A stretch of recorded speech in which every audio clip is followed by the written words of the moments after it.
Bueno, habrás dicho que soy historiadora y lo que yo quisiera simplemente decir como un puntapié inicial es que a lo largo de mi carrera se me iba haciendo una pregunta cuando yo enseñaba historia social en la facultad, cómo se entrelazaba la historia social, la historia de las sociedades de la larga duración, de los grandes procesos, con la historia individual, cómo los individuos llevaban esa historia social puesta y la iban haciendo, y cómo la historia social los atravesaba, ¿no? Y cuando me encontré hace ya muchos años con el camino de Hellinger, intuí que algo de esta pregunta podía empezar a ser respondida, ¿sí? Y el camino me fue llevando a esta especialización, dentro del campo del pensamiento de Hellinger, empezar a andar el camino de la pedagogía sistémica. Y bueno, y seguimos andando, ¿no? Así que para el encuentro de hoy, el poder de las configuraciones sistémicas aplicado al liderazgo, al coaching y a las profesiones de la ayuda, y entiendo a la educación una extensión de eso, ¿no? Entonces, y pensaba también en por qué yo llamo a esto, que es el título de mi libro, Aprender y Educar sin agotarse. Entonces me gustaría jugar con estas palabras y con estas ideas enormes que hay detrás de cada una de estas palabras para organizar un poco lo que yo quiero compartir con ustedes hoy. Así que les adelanto un poco los 3 ítems sobre los que quiero conversar, los 3 ejes, y luego dejar algunas especies de aclaraciones conclusivas, como para dejar planteadas algunos temas que son de larga data y de larga exposición y que nos atraviesan a todos los que estamos en este campo. Los 3 ejes, uno de ellos es ¿por qué la pedagogía sistémica tiene algo para decirle a quienes se ocupan del liderazgo, del coaching, de la ayuda? El segundo conjunto de cuestiones es ¿por qué las configuraciones sistémicas? ¿Por qué estamos hablando? ¿Qué son? ¿Qué hay detrás de ellas? Y el tercer punto es ¿por qué la pedagogía sistémica tendría un poder para ofrecerles a estas profesiones? ¿Sí? Por último, sí me gustaría, sería la idea si lo logro, es que de este desarrollo, de esta línea argumental, podamos pensar en algunas cuestiones que por ahora parecen mezcladas, confusas, preguntas que son genuinas, y voy a resumirme en 3. Una de ellas es si pedagogía sistémica es una terapia que invade el campo educativo, es un conjunto de recetas o fórmulas que yo bajo o que aplico sistemáticamente para solucionar algún tipo de problemas. Y la otra cuestión es, ¿por qué se habla tanto en pedagogía sistémica del trabajo personal como un articulador, como un elemento que debemos poner en juego en el ejercicio profesional, ¿no? ¿Cómo se relaciona esto, el trabajo personal y el trabajo profesional? Bien, entonces pasamos a la primera cuestión. Diría, ¿por qué la pedagogía sistémica tiene algo para decir a estas profesiones? Y para eso tenemos que pensar en los entornos educativos.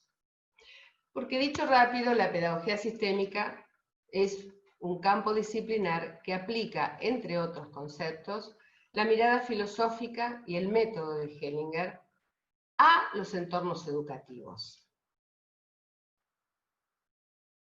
Todas estas actividades tienen componentes propios. Y además porque de alguna manera pedagogía sistémica propone hacer escuela, hacer una nueva escuela. Y en donde escuela es un concepto que excede y desborda las paredes de los edificios que conocemos como una escuela. Es mucho más que eso y está en todas esas profesiones. Al mismo tiempo, las características de esto de hacer escuela y de estos entornos educativos tiene cierta especificidad que va modulando tanto el método como los saberes de los que se nutre. En segundo lugar, entonces, ¿de qué hablamos cuando hablamos de entornos educativos? Se trata de ámbitos que con diverso grado de institucionalización y de formalización, con muy diversos formatos, se ponen en juego algunas o todas estas actividades que rápidamente podemos enumerar. La educación, la enseñanza y el aprendizaje, la formación, la transmisión de contenidos y de formas. También algunas situaciones que involucran decisiones que son relativas a procesos educativos, como por ejemplo la orientación vocacional, la elección de una carrera, las tutorías universitarias, que es el campo en que yo me estoy especializando y que es mi tema de investigación en la universidad, los procesos de acompañamiento para el autoconocimiento. Todo esto podemos decir que está dentro de los entornos educativos y que entiendo tienen en común ciertos aspectos en todos los campos que este título enumera. Hay un sujeto que intenta acceder a un conocimiento o a un autoconocimiento. Hay otro sujeto que interviene de alguna manera en ese intento, ya sea transmitiendo o haciendo muchas otras funciones. Hay un saber que está ahí dispuesto a ser tomado o a la mano, digamos, ¿no? También hay una tarea que es hacer que alguien incorpore un saber, ya sea un otro o uno mismo. Esta tarea es la que organiza los roles y las funciones y define las metas y los resultados. Entonces tendremos un aprendiz y tendremos un docente, un consejero, un orientador.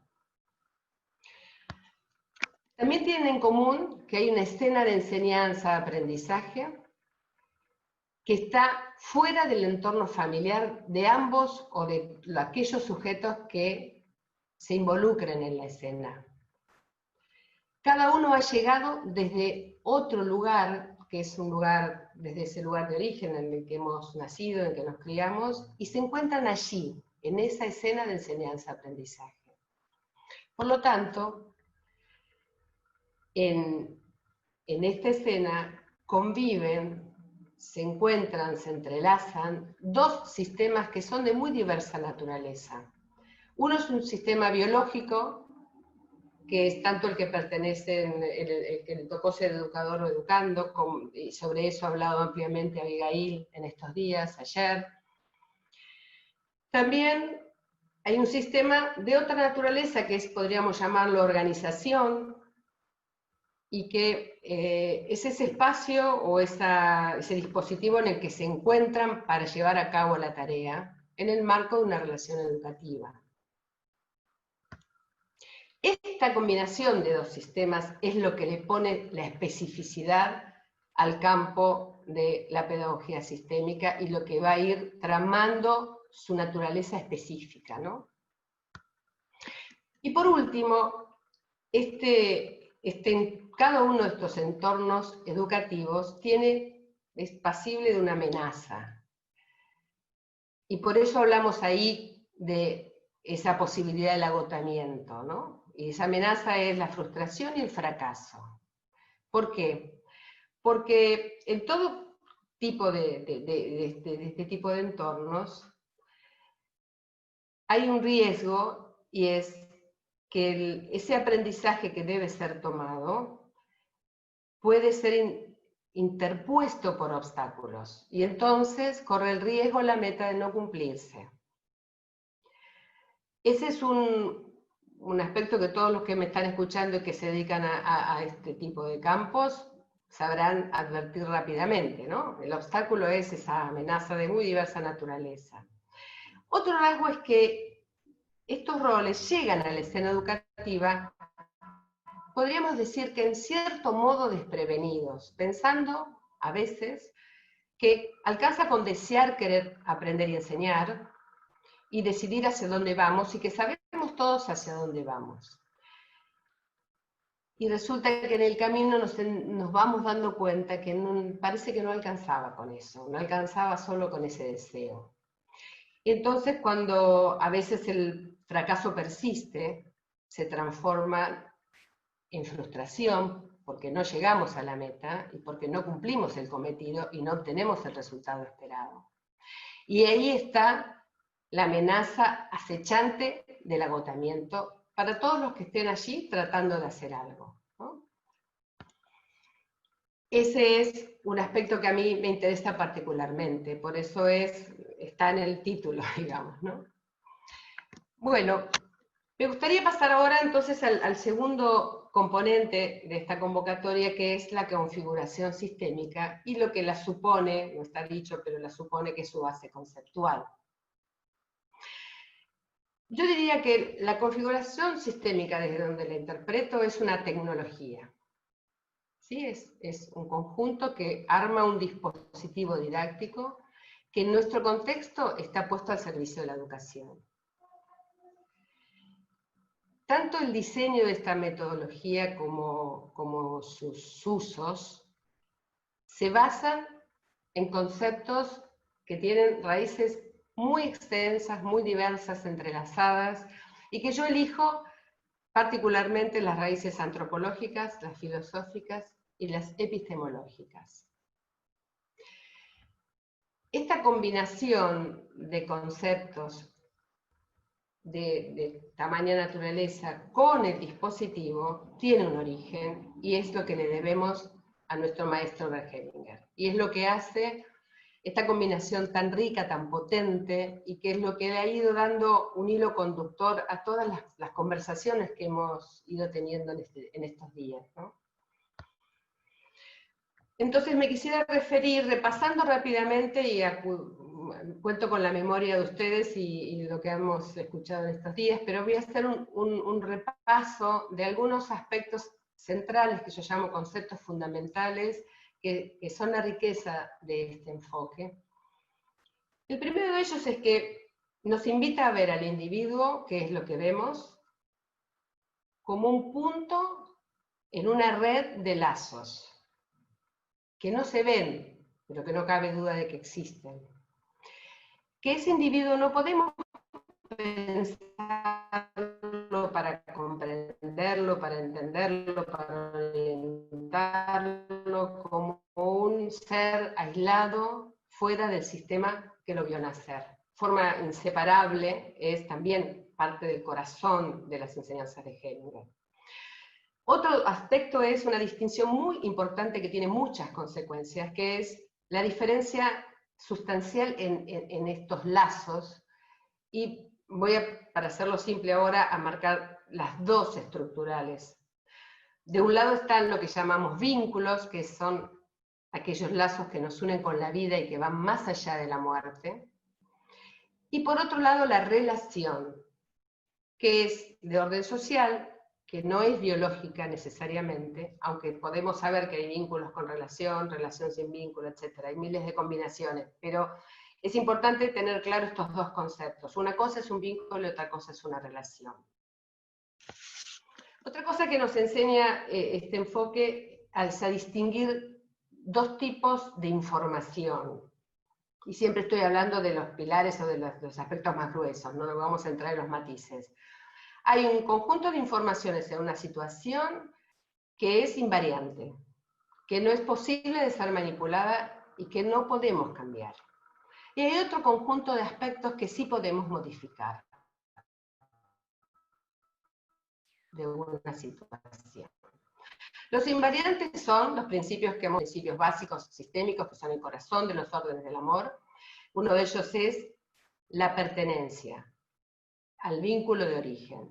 Todo ser humano nace en un sistema que ya está creado cuando llega a la vida, y esa inclusión en ese sistema es de por vida y no se puede modificar. Y todos los que han pertenecido a ese sistema pertenecen, casi como una enunciación tautológica. Yo prefiero no decir que tienen derecho a pertenecer porque parece que el derecho lo podemos elegir, pero la pertenencia de este orden es una verdad de orden tautológico. El otro aspecto que es de los órdenes invariantes es que hay un orden cronológico que va determinando los lugares que ocupamos a medida que vamos llegando, y que ese orden cronológico no se puede alterar porque el tiempo va en un solo sentido por lo menos en el mundo que nosotros manejamos, ¿no? Entonces lo que vino primero y siempre va a haber llegado primero. Y ese es un hecho que los historiadores estamos muy familiarizados con eso. Para nosotros es muy importante saber qué vino primero y qué vino después, porque eso tiene consecuencias. Y entonces es muy importante saber fechar, ¿no? No por la memoria de la fecha, sino por poder organizar los datos. Y también hay otro aspecto que nos enseña Hellinger, que todo sistema tiene su historia, que es única, particular, como lo señalaba Marco el otro día, y va generando reglas propias. Esas reglas son propias y muchas veces son muy específicas y son distintas y propias de cada sistema. Hay otro conjunto de aspectos que son los modificables de una situación y que están asociados a nuestra percepción, a nuestra perspectiva, a nuestro modo de ver las cosas. Uno de ellos es el lugar que ocupamos en una determinada situación.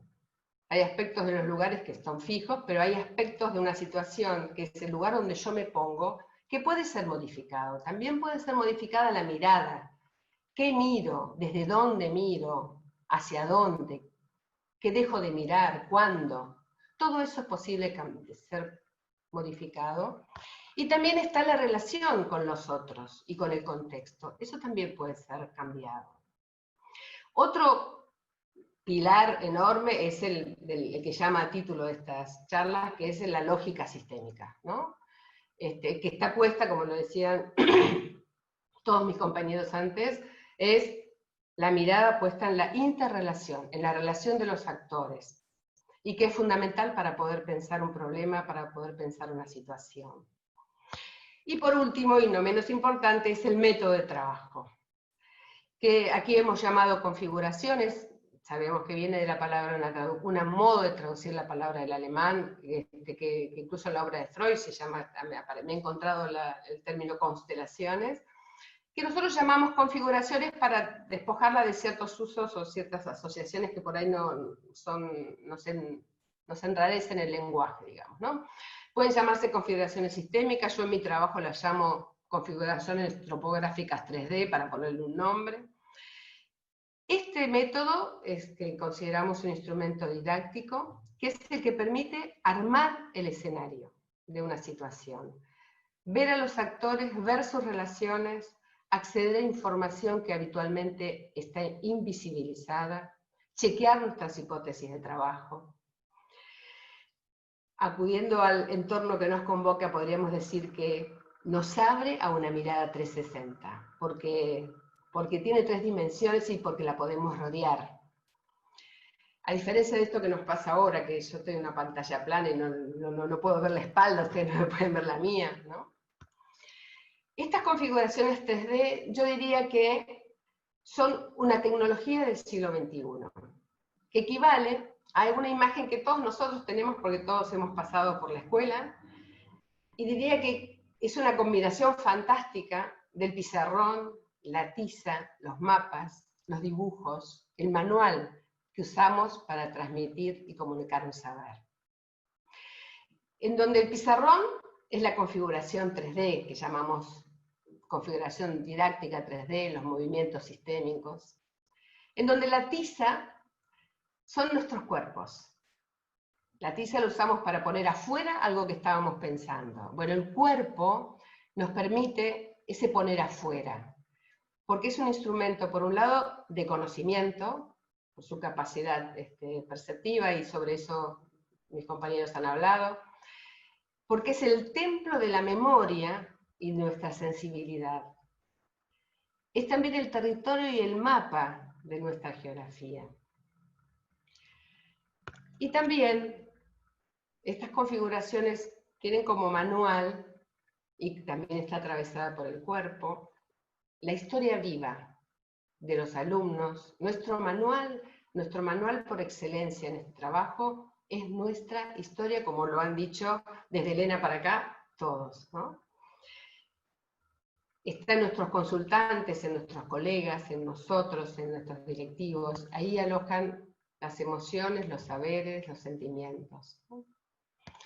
Quisiera comentar, para que no suene tan abstracto, algunas muy rápidamente algunas de las situaciones con las que yo me he encontrado en mi trabajo de investigación. Yo trabajo hace unos 10 años, mi pregunta es, ¿por qué los alumnos se estancan? ¿Por qué abandonan las carreras universitarias? ¿Y qué se puede hacer para acompañar estos procesos y que salgan bien?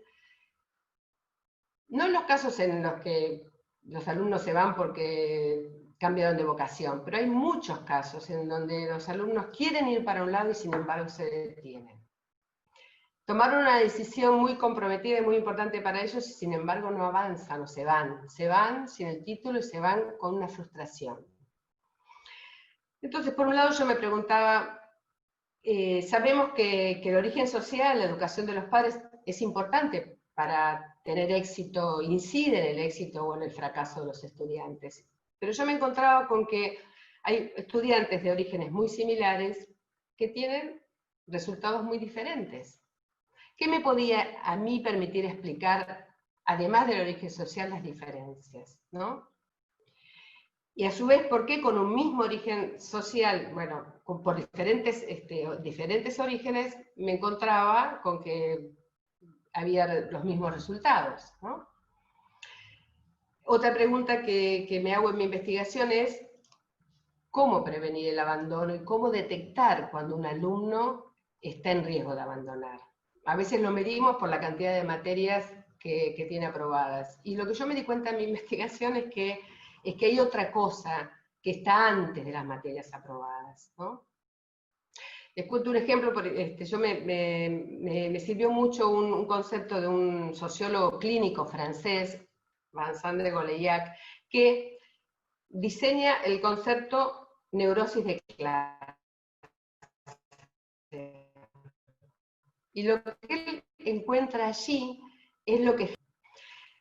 cuando un estudiante, por efecto de su carrera profesional y de ser un estudiante universitario y un profesional universitario, va a obtener un reconocimiento social mayor que el que han conseguido sus propios padres, porque son trabajadores y no han pasado los estudios primarios, pongamos, sucede allí un encuentro raro, empieza a haber una tensión entre lo que el hijo va a lograr por vía de su esfuerzo y de su formación, que corre el riesgo en su imaginario de ponerlo en superioridad de condiciones a su padre. Entonces aquel que por orden cronológico es la autoridad y ha llegado antes al sistema, podría parecer estar por detrás del hijo, ¿no? Como por detrás en el sentido, por debajo, ¿no? Entonces se pone allí, en ese estudiante, un problema de lealtad al origen, a las reglas y a las pautas de su sistema de vida, y a su vez un riesgo de pasar por encima de su padre y para terminar en una posición jerárquica más alta. Entonces, a mí me sirvió pensar el enfoque de Hellinger, y ahí encontré, por ejemplo, un cruce entre la historia social y la historia personal, que me permitió empezar a recorrer y hacer hipótesis y ir descubriendo cosas, ¿no? Bien,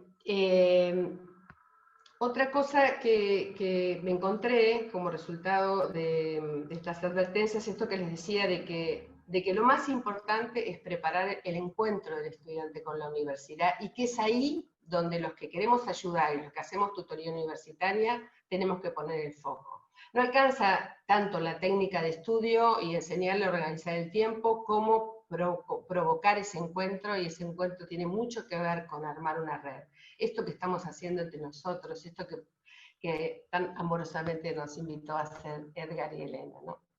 Otra cosa que encontré, por ejemplo, en la capacitación a los docentes de otros niveles educativos, es que la importancia de poder reconocer los límites, esa cosa invariante que nos muestra Hellinger, que si aprendemos a respetarlos, esa es la condición para la creatividad. O sea, si nosotros respetamos aquello que no podemos cambiar, jugando esas reglas y aprendiendo a jugar esas reglas, ahí podemos hacer algo. Otra cosa es también mantenernos en nuestro lugar. O sea, cuando esta combinación tan particular de dos sistemas, cuando un docente está en su rol educativo, está en el sistema organización, en el sistema no biológico, en donde las relaciones no son necesarias y pueden empezar y terminar de acuerdo a muchos factores azarosos, ¿no? O causales. En tanto que tanto el docente como ese estudiante viene de un origen, de un sistema que es biológico y cuyos vínculos están primero, están por encima de las demandas y los lugares que se tengan en la escuela, ¿no? O en el escenario que consideremos. Entonces, la importancia que tiene que el docente pueda conservar su lugar sin quitar el lugar a los padres y sin poner al alumno en esa tensión de tener que elegir entre algo esencial y algo que no lo es. Y entonces ahí descubrir la importancia de la pertenencia y en poder empezar en función de eso a hacernos algunas preguntas sobre las que iré más adelante.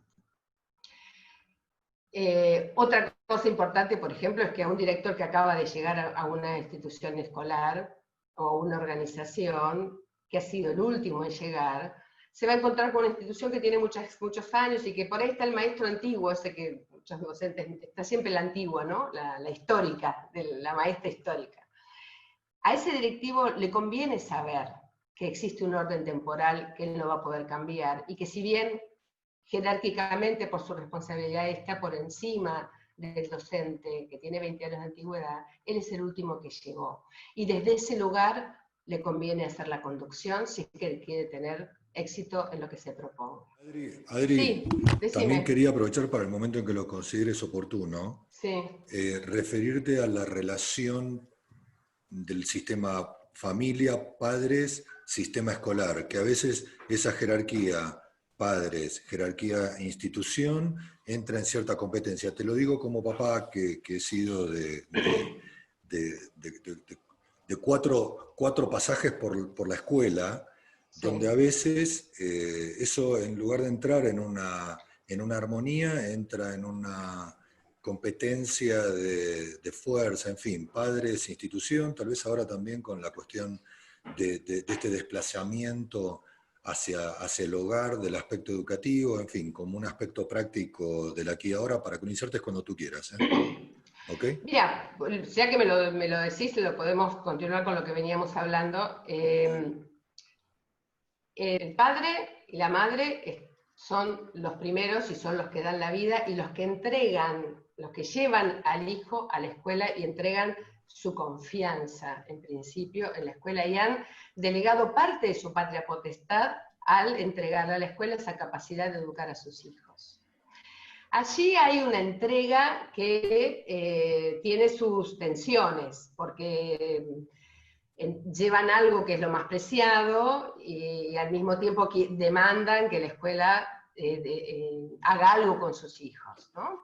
Entonces el docente, por un lado, tiene que saber que los primeros son los padres, que los vínculos que tiene el niño con los padres son inalterables y que él está hoy y mañana no va a estar.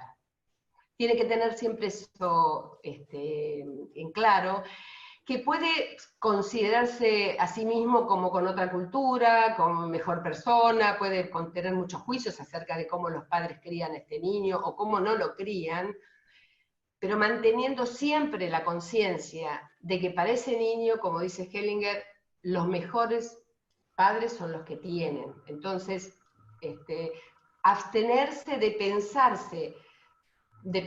al niño y a sus padres con sus propios valores, tener conciencia de que desde donde lo piensa es desde su propio origen, ya sea desde un saber profesional o desde los valores con que lo criaron a él en su propia casa, y saber que lo más importante, por un lado, son los padres. Pero también hay algo, también no perder de vista que cuando el niño está en la escuela, se juegan las reglas de la escuela. Y eso es muy importante, porque justamente más ahora que las escuelas y está la casa dentro de la escuela, siempre que hay que preguntarse, pero ¿qué rol tengo yo acá? ¿Esta norma de dónde es? ¿Es de la escuela o de mi casa? Si en mi casa muchos padres dicen, no, pero en mi casa él lee tal cosa, ¿no? Siempre hay que saber la cuestión de que estamos tratando, ¿es de la escuela o es de los padres? Y saber que por más que el sistema familiar tenga la prioridad, cuando estamos tratando asuntos de la escuela, la ley es la de la escuela. Adri, por eso ahora supongo que a muchos de los que nos están escuchando, espero que tengamos alguna conexión de interpretación, porque no te voy a pedir una respuesta para esto. Creo que todos estamos en esta catástrofe que atravesamos, y no tengo miedo de llamarla de esta forma, porque creo que no hay que usar neologismos con un momento del mundo en el cual el mundo está paralizado y buscando cómo reorganizarse. Creo que muchos deben estar pensando qué momento, y no nos vas a poder dar una respuesta, simplemente para la reflexión, donde esto que estás trayendo encuentra un colapso, porque el espacio de la escuela físico no está, el espacio del hogar es el que ocupa por momentos desde la virtualidad, por lo menos en los niveles sociales que tienen acceso a eso, a la máquina y a la tecnología y a Internet. Y entonces se solapan los espacios físicos, se solapan las jerarquías de los sistemas, y trabajando para dos grupos educativos en este momento, que tengo el privilegio de hacerlo, uno muy grande en Argentina y otro vinculado con el Estado acá en México, voy encontrando cómo también la preocupación de la escuela es que se cumplan objetivos para mantener ese vínculo pedagógico, educativo, y que no caigan los contenidos y la tarea, etcétera, pero a la vez fuera de su propio espacio, y que es el espacio de la familia. Y la familia tratando de cumplir, además de todos los líos que tiene, con los requerimientos que, comillas, le impone el sistema de autoridad educativo, que no lo tiene en su espacio propio, y no poder mandar a los chicos al colegio. Esto yo sé que no tiene una respuesta en este momento, y que tal vez es muy de la coyuntura actual. El día que se escuche esta grabación, tal vez dentro de un par de años, y lo ruego, y espero que así sea un anacronismo y diga, mirá lo que lo preocupaba a Edgar y a muchos de los que estaban en esta charla, pero es lo que está ocurriendo ahora. Entonces, tal vez en la misma inquietud, en la misma duda, solo una referencia, a ver por dónde intuís y dónde te resuena, tanto para la gente del sistema educativo que nos esté escuchando, como para los que somos papás y los que nos vayan a escuchar en la grabación. ¿Cómo intuís y sentís, de manera muy creativa, te lo pido, porque no tenés la receta, gracias a Dios, que sería una manera en que ambos sistemas, que se ha desplazado el espacio de autoridad al hogar y que están en esta exasperación de ambos lados, terminen no haciendo daño también al niño, ¿no? ¿Cómo te va con eso? Está bien. Mira, lo que decís me evoca algunas de las conversaciones que he estado escuchando en este tiempo. Primero, diría que sirve pensar que en esto que decía de lo invisible, ¿no? O sea que, por un lado, implican lazos que no son materiales, son relacionales. Entonces yo primero acudiría a las herramientas que nos da el pensamiento sistémico y dijimos, lo importante es la relación. Entonces, primero que en que hay dos tipos de relaciones, ¿no?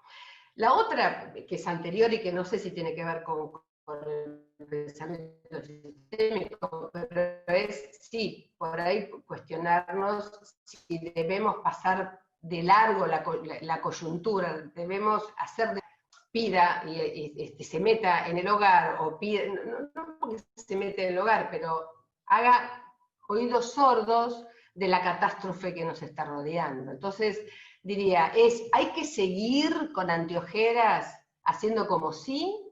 ¿O tomar la coyuntura, tomar la enseñanza? Y que eso sea, tirar los manuales, por eso decía, el manual es la historia de vida. Entonces hoy, en todo caso, todos juntos, familias y docentes, tenemos delante nuestro una catástrofe, y que ese sea, en todo caso, nuestro manual de vida. Y ahí, bueno, toda la literatura que hay sobre aprendizaje basado en problemas, ¿no? Entonces, tomar los problemas que hoy se nos presentan como una materia de trabajo. Eso por un lado que tuvo Tonucci hace unos días, y Tonucci decía, invitaba a hacer de la casa un observatorio, un laboratorio. Entonces, se trata, por eso es una mirada, y eso es lo interesante de poder cambiar, porque es la mirada de la escuela, que es una pregunta, ¿no? O como dice otro filósofo de la educación español, Jorge La Rosa, la escuela es un tiempo de suspenso, en donde lo que nosotros vamos a hacer es hacer cosas inútiles. Estamos observando, es un tiempo en donde no trabajamos para conseguir trabajo. Trabajamos, tenemos preguntas. Entonces, tal vez lo que hay que apasionarse, y ahí iba mi tercera parte de esta cuestión, es apasionarse por las preguntas, construir colaborativamente juntos unas buenas preguntas, y en donde lo que decía Tonucci es, enseñemos a hacer unos fideos, ¿no? Y entonces el niño a veces, al principio el papá le enseñará y después tendrá que seguir por su cuenta, pero es la actitud, es la pregunta. Entonces lo que yo diría es, recreemos en el hogar la actitud escuela, la pregunta escuela, la observación y la curiosidad. Es eso lo que hay que hacer. Y olvidarse de las pruebas y del teorema de lo que fuere. Bueno, lo último que quisiera decir es el último punto, que es por dónde pasa el poder de las configuraciones y del enfoque sistémico. Entonces, resumiendo, yo les diría que el poder pasa porque señala un límite. Te dice, esto es lo que hay, estas son las reglas, y si respetamos las reglas, esa es la condición para la creatividad. Cuando todo se hace demasiada palabra con conceptos vagos y hay demasiada información, nos muestra algunas 2 o 3 preguntas claras que yo me tengo que hacer y por la que tienen que pasar, en todo caso, la prueba, las otras situaciones que la realidad me presente. Y de esos límites y de las preguntas claras es donde van a salir las buenas preguntas, las preguntas fundamentales. Si yo lo que tengo que conseguir ante toda realidad es hacerme buenas preguntas y no estar apurados por responderlas, porque la clave está en la pregunta, siempre en la pregunta. Y si yo respeto estas líneas, ahí tengo el antídoto contra el agotamiento. ¿Por qué? Porque no voy a pelearme con los molinos de viento, porque voy a poder elegir las batallas que quiero dar y el camino que voy a trazarme para encontrar la senda hacia la meta, ¿no? Bueno, entonces, otras herramientas que tienen que ver con este empoderamiento de quien se acerca a este pensamiento y lo suma a su profesión, es el descubrir esto que yo les decía antes, que para lograr algo, tengo un requisito previo, que es que tengo que lograr el encuentro de esos dos que se ponen a aprender a enseñar, el encuentro mío con la tarea y con el saber. Que para que haya encuentro, ambos, todos tenemos que estar disponibles a la acción, y que existen condiciones para la acción, y esas son las herramientas que nos da este enfoque. Si respetamos esos límites, entonces habremos tenido una prevención para el agotamiento. Otro elemento de poder es que, diría, nos quita la vaguedad, aporta cierta seguridad cuando se multiplican las palabras y los conceptos se hacen oscuros, ¿no? Es un punto de referencia para, les decía, para hacernos preguntas y hacer un camino, pero no para dar recetas, porque no se trata de eso, porque una vez que nosotros incorporamos los conceptos y los hacemos propios, tenemos la libertad para desempeñarnos en lo que cada situación nos demande. Por eso yo me gusta usar como metáfora este empoderamiento, la imagen del mástil al que nos aferramos, temas que están hechos de ideas previas, de clichés, de prejuicios, de mis valores personales. También me imagino un ancla que me permite hacer tierra firme en un momento en donde necesito recuperar el control porque ya no sé por dónde, hemos perdido la marcha. Y también la imagen del faro como esa luz que me permite iluminar un poco el campo cuando todo se ha vuelto confuso o oscuro. Por eso mi imagen es que pedagogía sistémica nos aporta como profesionales, o nos invita por lo menos a tener la mirada del águila y a tener una vocación por la autoobservación. Por eso yo digo que pedagogía, el poder reside en hacernos, es una máquina de hacer preguntas, que diría que nos permite ir ideando caminos de solución. Por ejemplo, como cuando pienso en buenas preguntas en situaciones educativas, yo puedo preguntarme, esta conducta que esta persona tiene y que no lo lleva a la meta y que insiste, y que a todas luces podría elegir otro camino, ¿a quién está amando esta persona cuando elige esta conducta? ¿No? ¿A quién ama este niño cuando se obstina en tener cuando es violento, cuando no puede aprender, cuando su cabeza está en otro lado? También en muchos docentes, los docentes sabrán, los chicos no siempre se parecen niños, a veces nos desbordan, ¿no? Entonces, cuando no sé por dónde ir y antes de cometer un acto de violencia, tengo que preguntarme quién es el adulto, quién vino primero acá, ¿no? ¿Quién es el grande y quién es el chico? Y otra cosa que puedo pensar es, esta conducta que acá no tiene sentido, que acá no es solo perjudicial, ¿en qué otro contexto, en qué otro sistema tuvo un buen resultado? Y sirvió para preservar la vida de alguien o la vida del propio sistema. Por estas razones es que yo decía antes que a mí me parece que pedagogía sistémica, ante todo, es un campo de metaconocimiento o una epistemología, ¿no? Porque nos permite reflexionar acerca de nuestra forma de conocer. Por eso, ante todo, es un instrumento de trabajo, así como la bailarina, el deportista, el pianista afinan su cuerpo, entrenan su cuerpo, utilizan una técnica para hacer su profesión. De la misma manera, las herramientas que nos da pedagogía sistémica afinan nuestra capacidad de observación y de escucha. En suma, entonces, por todo esto es que mi percepción es que pedagogía sistémica es una forma de aumentar nuestro capital profesional y de cuidar lo que somos. Y nos da herramientas para hacer escuela, una escuela nueva. Esta es la intención de haber llevado este recorrido porque quería llegar acá.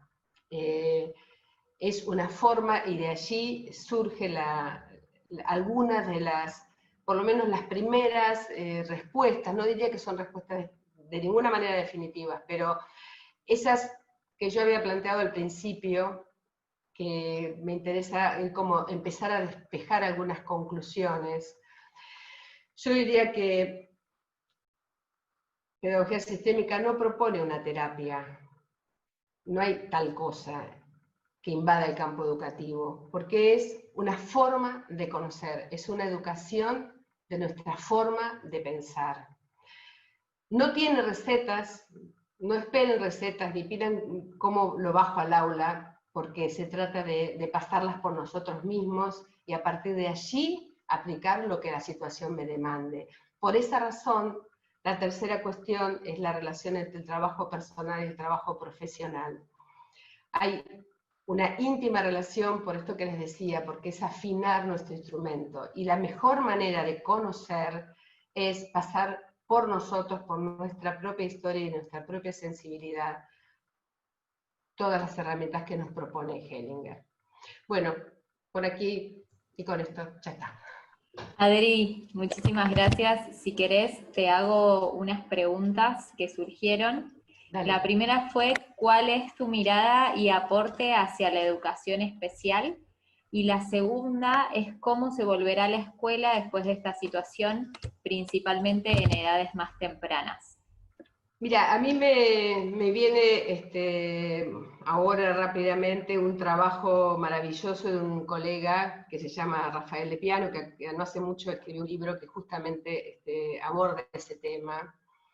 Y él trabaja, uno de los conceptos que propone es trabajar en situación y justamente desprenderse de los clichés, de esa idea que nosotros tenemos de mirar, y ahí sirve muchísimo los conceptos de pedagogía sistémica, En la educación especial hay un riesgo, yo no soy especialista para eso, lo que sé, lo sé sobre todo por Rafael, de mirar lo que falta, ¿no? De mirar, de poner un rótulo a una persona y pegarnos con la diferencia, pero con la diferencia de una idea de la normalidad, ¿verdad? Y lo que podemos pensar, y en esto sigo lo que dice Rafael, es mirar lo que hay, mirar cuál es la especificidad de esa persona y poder mirarlo en su contexto y en su conjunto de potencialidades.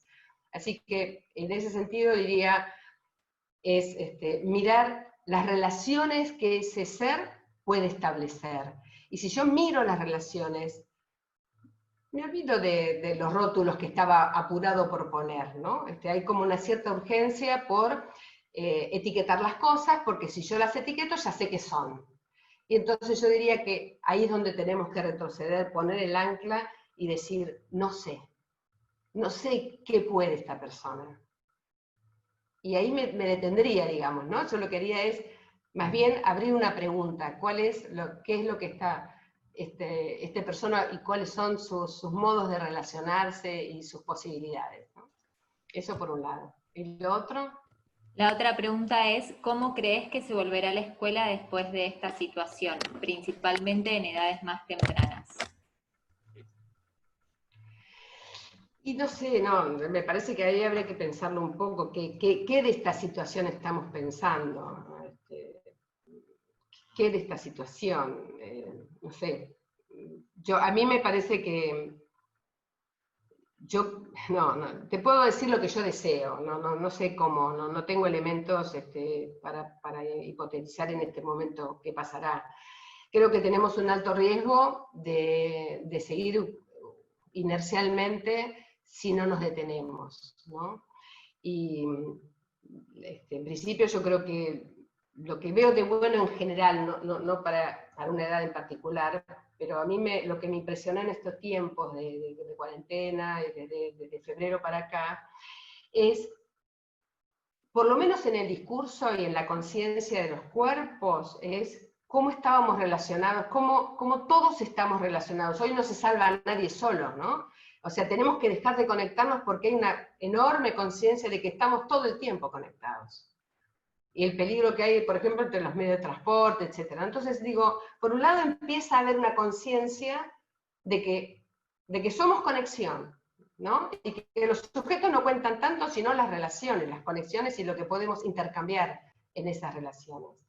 Entonces, si siguiéramos pensando sistémicamente, si siguiéramos pensando en las relaciones, tal vez algo podría cambiar. No sé, yo creo que nosotros los que estamos en pedagogía sistémica militamos en el sentido de poder incorporar las emociones y la conciencia del cuerpo y las relaciones en la educación. Ahora, hay tantos factores en juego que es difícil pensar cómo va a cambiar, ¿no? Me preguntaron por ahí cuál era el apellido, es Rafael de Piano. Bueno, muchísimas gracias, Adriana. Está conectada Elena Espinal y tenemos también conectado a Oscar Bardón, que va a estar el lunes con una charla en configuraciones organizacionales. Elen, ¿estás por ahí? Gracias, estaba fascinada escuchando a la Adriana hablar de un tema tan profundo, ¿no? Como que nosotros miramos a las personas y no podemos mirar lo que los une. Y cómo eso influye en la educación me parece un tema extraordinario. Así que, ante todo, quiero agradecerle a Adriana por el espacio, por haber venido, por su generosidad, por su claridad. Y bueno, la vamos a ver, estoy segura, dentro de muy poquitito, hablando con bastante más tiempo.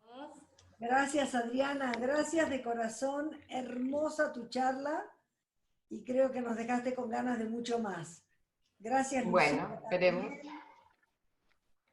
Bueno, hasta luego. Gracias a Gustavo, gracias a todos.